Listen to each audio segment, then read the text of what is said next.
Ek groet vir jou in die wonderlike naam van Jesus Christus ons Here. Baie welkom liewe vriende by ons oggendoordenkings van Uit die Woord Digitaal. In hierdie pragtige oggend word ons stil rondom God se woord en ons is besig met die reeks wat handel oor die tema wanneer die ure aanstap. Vandag is ons by deel 5. Die tyd van genade is nou.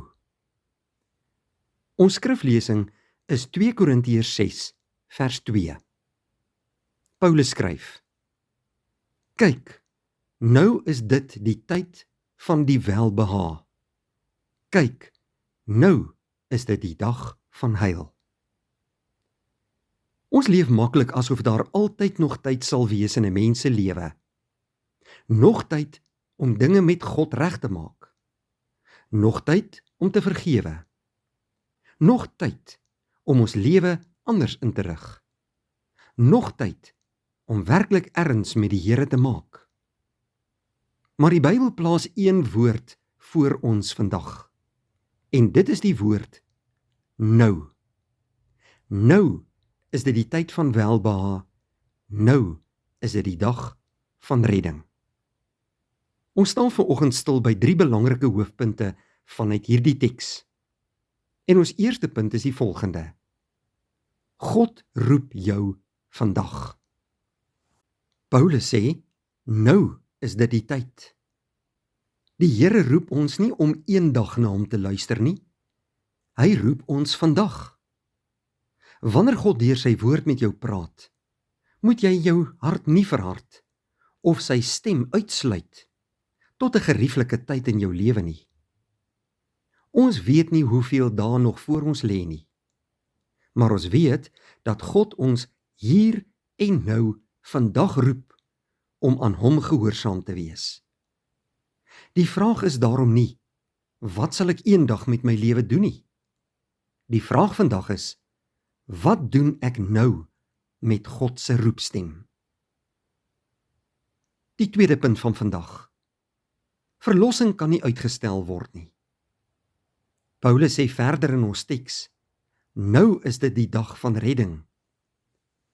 Verlossing is nie iets wat ons self verdien of bewerk nie. Dit is God se genade in Jesus Christus ons Here. Christus het aan die kruis die volle prys vir sonde betaal.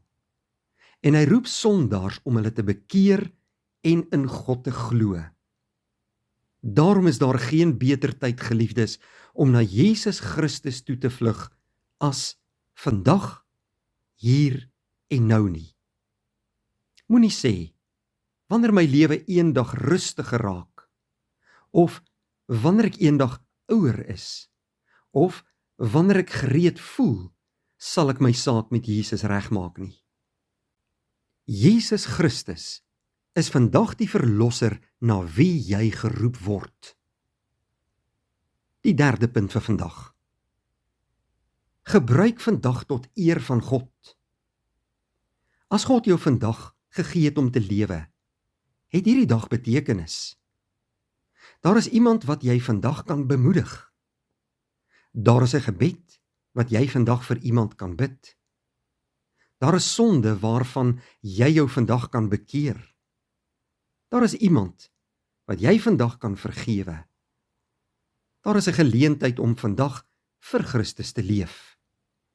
Gister kan nie teruggekry word nie. En môre behoort nog nie aan ons nie. Maar vandag het God aan jou gegee. Wanneer die ure aanstap, broeder en suster, onthou daarom, elke uur bring ons nader aan die einde van ons aardse lewe. Ja, ook elkeen wat in Christus is, word ook nader gebring aan die dag, wanneer ons hom van aangesig tot aangesig sal sien. Moenie die tyd van genade uitstel nie. Kyk, nou is dit die regte tyd. Kyk, nou, vandag is dit die dag van redding. Kom ons bid saam. Dankie Hemelse Vader vir hierdie besondere boodskap vanuit U woord in hierdie pragtige oggend. Dankie dat U vir aan ons vandag gee, om vir U tot eer te lewe en om 'n nuwe begin met U te maak. Laat ons nie uitstel nie, Here. Laat ons Jesus Christus, die koning van ons harte en die Here van ons lewe maak. In Jesus naam bid ons dit. Amen. Dankie vriende, 'n mooi dag.